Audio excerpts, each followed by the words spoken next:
या बातमीपत्राचे प्रमुख प्रायोजक प्लॅटिनम मॉल इंद्रधनु सोलापूर.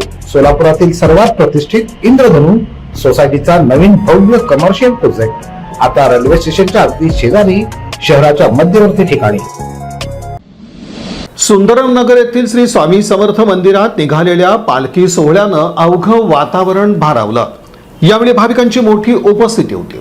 शहरातील सुंदरम नगर परिसरातील श्री स्वामी समर्थ मंदिर इथं स्वामी समर्थ महाराजांच्या प्रकट दिनानिमित्त उत्साहपूर्ण आणि भक्तिमय वातावरणात कार्यक्रम पार पडला. मंदिर परिसरात सकाळपासून विविध धार्मिक कार्यक्रमांचं आयोजन करण्यात आलं होतं. यामध्ये भजन, कीर्तन, पारायण, महाआरती आणि महाप्रसाद वाटपाचा समावेश होता. भाविकांनी मोठ्या संख्येनं उपस्थिती दर्शवली. दर्शनासाठी आणि या धार्मिक कार्यक्रमात सहभागी होण्यासाठी भाविकांची मोठी गर्दी दिसून आली. संपूर्ण परिसर स्वामी नामजपानं भारावून गेला होता. श्री स्वामी समर्थ महाराज की जय, जय जय स्वामी समर्थ अशा जयघोषांनी वातावरण दुमदुमलं होतं.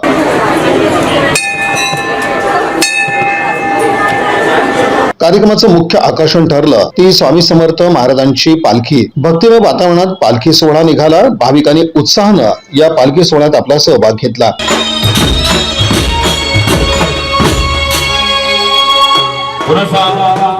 श्री स्वामी समर्थ महाराज या प्रगट दिनानिमित्त आलेले सर्व हार्दिक हार्दिक स्वागत. तर माझी आई अक्कलकोटी सादर करत आहे.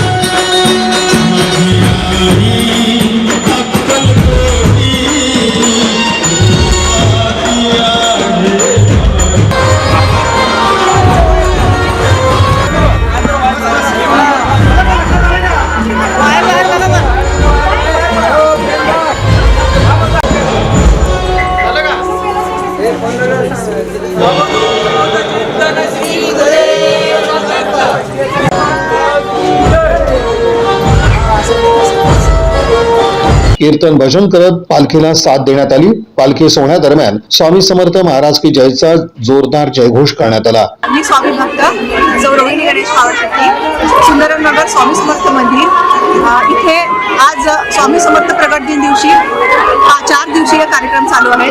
3 दिवसीय स्वामी चरित्र सारामृतचं पारायण चालू होता आणि त्यानंतर आज प्रगट दिन दिवशी स्वामी चरित्र सारामृत होता आणि कालच्या 3 दिवसाच्या पारायणला 110च्या वरती भाविक उपस्थित होते आणि आजच्या पारायणला 200च्या पेक्षाही जास्त भाविक उपस्थित होते.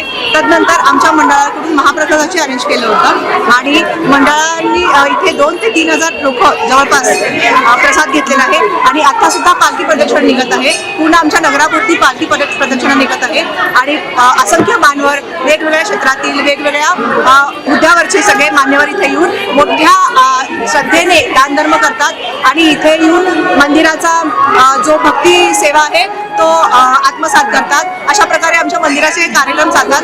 वर्षभरातून 4 कार्यक्रम आमच्या मंदिरात होतात. पारायण असतं, पूजा असतं, होम हवन असतं आणि सर्वात मोठं म्हणजे अन्नदान असतं. आणि दर गुरुवारी आमच्याकडे संध्याकाळी 8:30च्या आरतीनंतर प्रसाद असतो. मग त्याच्यामध्ये खिचडी असते, उपीट असतो, शिरा असतो, पोहे असतो, व्हरायटीज ऑफ आम्ही प्रसाद इथे मंडळाकडून भाविकांसाठी अर्पण करत असतो आणि वेगवेगळे मान्यवर ह्या महाप्रसादासाठी मोठ्या प्रमाणात दान देतात. श्री स्वामी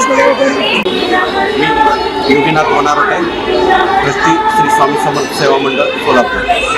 श्री स्वामी समर्थ सेवा मंडळ सोलापूर संचलित श्री स्वामी समर्थ मंदिर सुंदरम नगर इथे महाराजांचा प्रकट दिन मंगळवार दिनांक 17 मार्चपासून 20 मार्चपर्यंत विविध धार्मिक आणि सांस्कृतिक कार्यक्रमाचे आयोजन करण्यात आलेले होते. त्यामध्ये 3 दिवसीय श्री गुरुलीला अमृत पोथीचे सामूहिक पारायण झाले. त्या पारायणामध्ये सुमारे 100 भाविकांनी पारायणासाठी बसले होते. प्रमुख वाचक म्हणून प्राध्यापिका रोहिणी पावरशेट्टी हे होते. त्यानंतर मान्यवरांच्या हस्ते दुपारी आणि संध्याकाळी आरती झालेली आहे आणि पहिल्या दिवशी जानकीनगर महिला मंडळ यांचा भारुडाचा कार्यक्रम झाला.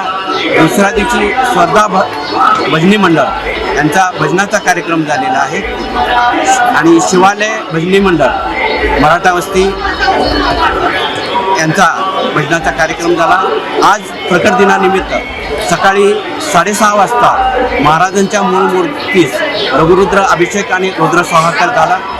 त्यानंतर 9 वाजता श्री स्वामी समर्थ सारामृत पोथीचे सामूहिक पारायण झाले. या पारायणामध्ये सुमारे 450 ते 500 भाविकांनी भाग घेतलेला आहे. त्यानंतर दुपारी 12:05 मान्यवरांच्या हस्ते आरती आणि महाप्रसाद संपन्न झाला. आजच्या आरतीसाठी मान्य श्री राजकुमार सुभाष साहेब, मान्य श्री महेश रामदासी साहेब, रवींद्र गायकवाड साहेब, मनोज भागवत साहेब आणि हमीदकर साहेब आणि चिलका साहेब हे उपस्थित होते. त्यानंतर सुमारे आज 5000 भाविकांनी महाप्रसादाचा लाभ घेतला. या ठिकाणी संपूर्ण महाप्रसाद बसून संपूर्ण महाप्रसाद देण्यात आला. त्यामध्ये चपाती, भात, गरगटा आणि बटाटा भाजी आणि शिरा हे महाप्रसाद देण्यात आले. त्यानंतर संध्याकाळी 6 वाजता सोलापूर महानगरपालिकेचे सभागृह नेते माननीय श्री नरेंद्रजी काळे, उपमहापौर देवकर मॅडम व प्रशांत जोशी सर, उपसंपादक संचार यांच्या शुभ हस्ते पालखीची मिरवणूक निघाली. पालखीच्या मिरवणुकीचा मार्ग श्री स्वामी समर्थ मंदिर, तुळजाभवानी मंदिर, अमृतनगर, सुंदरमनगर आणि पुन्हा स्वामी समर्थ मंदिर असा होता. या पालखी प्रदक्षिणामध्ये नवीन जे रथ केलेले होते ते रथाचे रथसुद्धा होता आणि सुमारे 200-250 भाविक या पालखी परिक्रमामध्ये सामील झालेले आहेत. आणि आता सध्या दिवसभरात एक 10 ते 15 हजार लोकांनी दर्शन घेतलेले आहे.